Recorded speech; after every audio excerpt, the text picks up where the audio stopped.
आज की हमारी बातचीत का जरिया थोड़ा अनोखा है। हमारे पास फरीद नाम के एक पत्रकार का लिया हुआ एक इंटरव्यू है। हाँ? और इंटरव्यू देने वाला कोई सीईओ या कोई नेता नहीं, बल्कि गंडोर नाम का एक घोड़ा है। और ये कोई मजाक नहीं है। बिल्कुल नहीं। गंडोर 9 साल तक रेसिंग की दुनिया में एक एथलीट रह चुका है और अब एक बायोपिलेट स्टूडियो का एक तरह से चेहरा है। बिल्कुल, और इसीलिए ये बातचीत इतनी दिलचस्प है। हाँ, आज हम इसी इंटरव्यू की मदद से ये समझने की कोशिश करेंगे कि इंसानों और घोड़ों की शारीरिक बनावट में, खासकर उनके शरीर के निचले हिस्से के अलाइनमेंट में कितनी जबरदस्त समानताएं हैं। अलाइनमेंट यानी शरीर के अंगों की सही सीध। हाँ, क्योंकि एक जानवर जो 4 पैरों पर चलता है, उसका नजरिया हमें ये सिखा सकता है कि सही शारीरिक संतुलन और ताकत की नींव क्या होती है। हम इंसान मतलब अक्सर इन बुनियादी बातों को नजरअंदाज कर देते। तो आज हम यही देखने वाले हैं कि एक घोड़े से मिली सीख हमारे अपने शरीर को समझने में कैसे मदद कर सकती है। और ये सिर्फ एक्सरसाइज की बात नहीं है, ये हमारे चलने फिरने के मतलब एकदम बेसिक तरीके की बात है। बातचीत की शुरुआत ही गैंडोर की एक बहुत बढ़िया बात से होती है। वो कहता है अलाइनमेंट किसी गिटार को ट्यून करने जैसा है। जब तक तार सही सुर में है, संगीत खूबसूरत लगता है। मुझे ये बात बहुत अच्छी लगी। ये सिर्फ सीधे खड़े होने के बारे में नहीं है ना? बिल्कुल नहीं, ये इस बारे में है कि ताकत मतलब जमीन से पैरों के जरिए उठकर शरीर में कैसे बहती है। यहां पर एक कॉन्सेप्ट आता है जिसे काइनेटिक चेन कहते हैं। काइनेटिक चेन, एक मिनट, ये सुनने में तो बड़ा टेक्निकल लगता है। आसान भाषा में इसका क्या मतलब है? इसे ऐसे समझिए कि हमारा शरीर एक साइकिल की चेन जैसा है। हर कड़ी दूसरी से जुड़ी है। अगर एक भी कड़ी कमजोर या टेढ़ी हो तो पूरी चेन ठीक से काम नहीं कर सकती। अच्छा। डंडोर अपने बारे में बताता है कि रेसिंग के बाद उसके शरीर का हाल मतलब बुरा था। उसके बाएं पिछले पैर के जोड़ में कमजोरी थी। तो जाहिर है वो उस पे कम वजन डालता होगा। हाँ, और उसकी भरपाई के लिए वो अपने दाहिने अगले पैर पर ज्यादा जोर डालता था। लेकिन उसके कोच और नालबन ने यह पकड़ लिया कि असल समस्या उस एक जोड़ में नहीं थी। वो तो बस एक लक्षण था। एग्जैक्टली।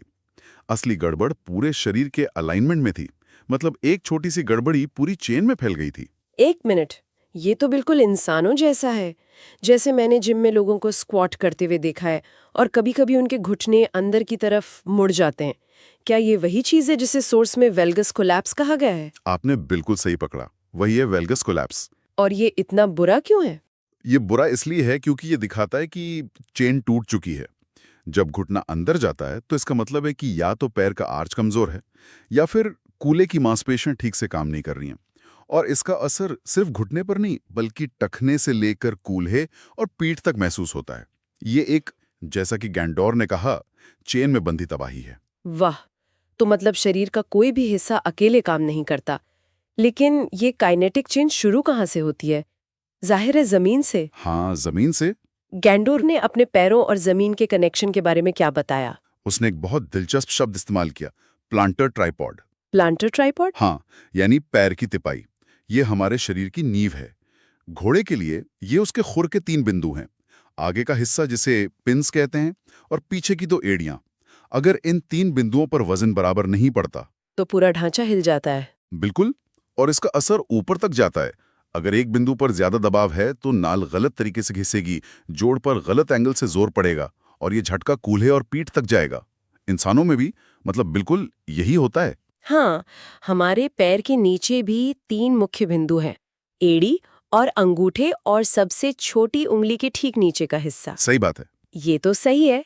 अगर किसी का पैर का आर्च सपाट हो जाए, मतलब फ्लैट फीट हो, या कोई पैर के बाहरी किनारे पर ज्यादा वजन डालकर चले, तो उसका असर सीधा घुटने पर पड़ता है। हाँ, पिंडली की हड्डी थोड़ी घूम जाती है और पूरा अलाइनमेंट बिगड़ जाता है। और गैंडोर यहाँ एक बहुत गहरी बात कहता है। क्या? वो कहता है, हम घोड़े जमीन पर ही जीते हैं, इसलिए हमें ये समझ स्वाभाविक होती है। उनके लिए जमीन से जुड़ाव एक सहज ज्ञान है। उन्हें पता होता है कि उनका वजन कहाँ पड़ रहा है। जबकि हम इंसानों को अक्सर इसे दोबारा सीखना पड़ता है। हाँ, हमें अपने पैरों के उन 3 बिंदुओं के बारे में जागरूक होना पड़ता है। ये सोचने वाली बात है। हम हर वक्त जूते पहने रहते हैं, सपाट पक्की जमीनों पर चलते हैं। शायद इसी वजह से जमीन से हमारा वो कुदरती कनेक्शन टूट गया है। शायद। अच्छा, तो पैरों की नींव से ऊपर आकर शरीर के इंजन यानी कूल्हों और पेल्विस पर आते हैं। घोड़ों के लिए ये हिस्सा इतना जरूरी क्यों है? क्योंकि घोड़ों की असली ताकत उनके पिछले पैरों और कूल्हों से आती है। स्रोत में बताया है कि घोड़ों के कूल्हों में इंसानों जितनी घूमने की आज़ादी नहीं होती, लेकिन आगे बढ़ने की सारी शक्ति वहीं से पैदा होती है। अगर घोड़े का कूल्हा जाम हो जाए या ठीक से काम न करे तो वो अपनी पूरी ताकत खो देता है। बिल्कुल। और गेंडोर ने अपने कूलों को दोबारा एक्टिवेट करने के लिए क्या किया? इंटरव्यू में प्रोप्रोसेप्शन शब्द का जिक्र है। ये क्या चीज है? प्रोप्रोसेप्शन हमारे दिमाग की एक कमाल की काबिलियत है। मतलब ये वही चीज है जिसकी वजह से हम आंखें बंद करके भी अपनी नाक को छू सकते हैं। अच्छा, हमारे दिमाग को बिना देखे पता होता है कि हमारा हाथ या पैर हवा में कहाँ है। इसी को बॉडी मैप कहते हैं। रेसिंग के बाद गंडोर का ये बॉडी मैप गड़बड़ा गया था। उसे अपने शरीर को महसूस करना फिर से सीखना पड़ा। और इसमें उसकी कोच कैरोलिन ने मदद की, और दिलचस्प बात यह है कि वो इंसानों को भी सिखाती हैं। और उन्होंने पिलेट्स के सिद्धांत इस्तेमाल किए, जैसे स्थिर गतिशीलता। हाँ, और केंद्र से शुरू होने वाली हरकत। इसका मतलब क्या हुआ? इसका मतलब है कि शरीर का केंद्र यानी पेट और पीठ का हिस्सा मजबूत और स्थिर रहे और सारी हरकतें वहीं से शुरू हों। ऐसा नहीं कि हाथ पैर कहीं भी जा रहे हैं और शरीर का केंद्र ढीला पड़ा है। अच्छा। यहीं पर कैरोलिन एक बहुत ही जबरदस्त बात कहती हैं, जो सिर्फ घुड़सवारी पर नहीं, जिंदगी पर लागू होती है। हाँ, मैंने पढ़ा, एक बिगड़े अलाइनमेंट वाला सवार एक अव्यवस्थित घोड़ा बनाता है। वाह, है ना? ये तो रिश्तों से लेके टीम मैनेजमेंट तक हर जगह फिट बैठता है। अगर लीडर ही संतुलित नहीं है तो पूरी टीम बिखर जाएगी। बिल्कुल, ये दिखाता है कि हमारा आंतरिक संतुलन बाहरी दुनिया के साथ हमारे रिश्ते को कैसे तय करता है। अगर हम खुद अंदर से अलाइन नहीं हैं तो हम अपने आसपास की चीजों को भी असंतुलित कर देते हैं। और घोड़े के लिए पेल्विस को सही जगह रखने का क्या मतलब है? क्या वो जानबूझकर ऐसा करता है? नहीं, गंडोर समझाता है कि ये कोई स्वैच्छिक क्रिया नहीं है, बल्कि ये शरीर के समग्र संतुलन का नतीजा है। अगर उसके पिछले पैर बहुत ज्यादा पीछे फैले हैं तो उसका पेल्विस आगे की तरफ झुक जाएगा। पेल्विस को सही रखने का मतलब है पेट की गहरी मांसपेशियों को एक्टिवेट करना और कूल्हों पर वजन को बराबर बांटना। तो ये बिल्कुल वैसा ही है जैसा इंसानों में कोर एंगेजमेंट होता है। हाँ बिल्कुल, बिना कोर को मजबूत किए सही अलाइनमेंट नामुमकिन है। तो ये सिर्फ हड्डियों को सीधा रखने का खेल नहीं है, बल्कि सही मांसपेशियों को सही समय पर काम पर लगाने का नाम है। तो गंडोर ने ये सब सीखा कैसे? जरूर कुछ खास एक्सरसाइज की होंगी। हाँ, और वो एक्सरसाइज सुनने में बहुत साधारण लगती हैं। एक है रिक्यूलर, यानी पीछे की ओर चलना। पीछे की ओर चलना, ये तो सुनने में बहुत ही मामूली व्यायाम लगता है। क्या इससे सच में इतना फर्क पड़ सकता है? यही तो कमाल है। गंडोर कहता है कि सीधी लाइन में सही तरीके से पीछे चलने के लिए पेल्विस और पिछले पैरों का एकदम सटीक अलाइनमेंट जरूरी है। अगर जरा भी गड़बड़ है तो वो टेढ़ा मेढ़ा हो जाएगा। अच्छा। दूसरी एक्सरसाइज है पा जरे पा, यानी चलना, रुकना, चलना। ये छोटे छोटे बदलाव पूरी काइनेटिक चेन को सिखाते हैं कि हर वक्त जुड़े कैसे रहना है। और उसने अस्थिर सतहों पर खड़े होने का भी जिक्र किया है, जो इंसानों के बैलेंस कुशन की तरह है। ये तो कमाल है। हाँ, मतलब उसने अपने दिमाग को फिर से ट्रेन किया कि उसके पैर कहाँ हैं और कैसे काम कर रहे हैं। बिल्कुल, उसने अपना बॉडी मैप फिर से बनाया। वो बताता है कि रेसिंग के बाद उसे ये महसूस ही नहीं होता था कि उसके पैर कहाँ हैं।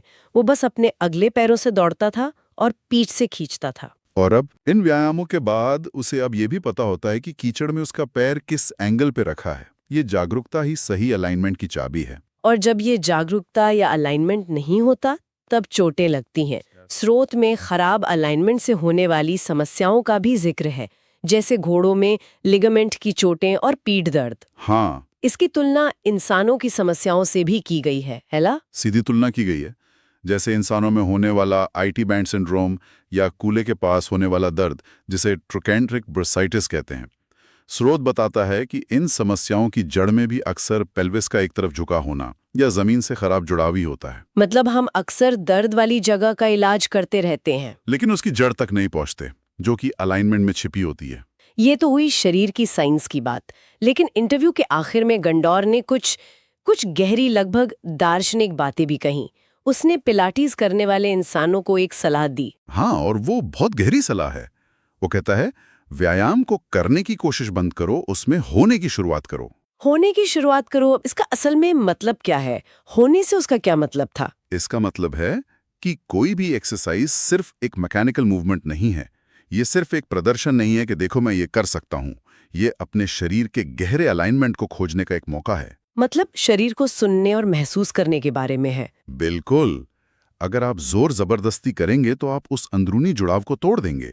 लेकिन अगर आप सुनेंगे तो शरीर खुद ब खुद सही अलाइनमेंट में आ जाएगा। मतलब अगली बार जब मैं पिलाटिस करूं तो मुझे घोड़े की तरह सोचना है। ये मैंने कभी नहीं सोचा था। उसने सवार के बारे में भी कुछ कहा था। हाँ, उसने कहा कि एक घोड़ा ये महसूस कर सकता है। एक ऐसा सवार जिसका कूल्हा जाम है वो एक मरे हुए वजन की तरह महसूस होता है, लेकिन एक ऐसा सवार जो जीवंत, लचीले और जमीन से जुड़े हुए कूल्हे के साथ आता है वो एक साथी बन जाता है, सिर्फ एक यात्री नहीं। ये तो शरीर और दिमाग के जुड़ाव की बात हो गई। हाँ, बातचीत का अंत तो और भी काव्यात्मक है। गंडोर कहता है कि अलाइनमेंट कोई पत्थर की मूर्ति की तरह स्थिर पोज नहीं है, बल्कि ये आपके सहारे, आपके जोड़ों और आपकी सांस के बीच एक अदृश्य नृत्य है। हाँ, घोड़े भी इतने शायर होते हैं ये नहीं पता था। ये एक बहुत खूबसूरत विचार है। अलाइनमेंट कोई मंजिल नहीं है कि आप वहां पहुंच गए और काम खत्म। ये एक लगातार चलने वाली प्रक्रिया है, एक डांस है। और यही स्थायी गति का आधार है। हाँ, जैसा गंडोर कहता है, यही गति की स्वतंत्रता है। जब आप अलाइंड होते हैं तो आप कम ऊर्जा में बेहतर तरीके से चल सकते हैं और चोट का खतरा भी कम हो जाता है। तो इस अनोखी बातचीत से जो मोटी-मोटी बातें समझ में आई वो ये हैं कि शरीर के काम करने के बुनियादी नियम सबके लिए एक जैसे हैं, चाहे वो इंसान हो या घोड़ा। सही बात है। दूसरी बात, हर चीज की शुरुआत जमीन से होती है, हमारे पैरों से, हमारे जुड़ाव से। और सबसे जरूरी बात, अलाइनमेंट कोई सख्त पोज नहीं, बल्कि अपने शरीर को लेकर जागरूक रहने की एक लगातार बहती हुई अवस्था है। बिल्कुल। और अंत में एक विचार जिसके साथ हम अपने सुनने वालों को छोड़ सकते हैं। गैंडोर ने कहा, जहां आपके पैर रखे जाते हैं वहीं से आपकी यात्रा शुरू होती है। तो अगली बार जब कोई खड़ा हो या चले तो बस एक पल के लिए ये महसूस करने की कोशिश करे कि वो शुरुआती बिंदु कैसा है। क्या वजन बराबर बटा हुआ है? क्या पैर जमीन से जुड़े हुए महसूस हो रहे हैं या तनाव में है? वो नींव, वो शुरुआती बिंदु बाकी की यात्रा के बारे में क्या बता रहा है?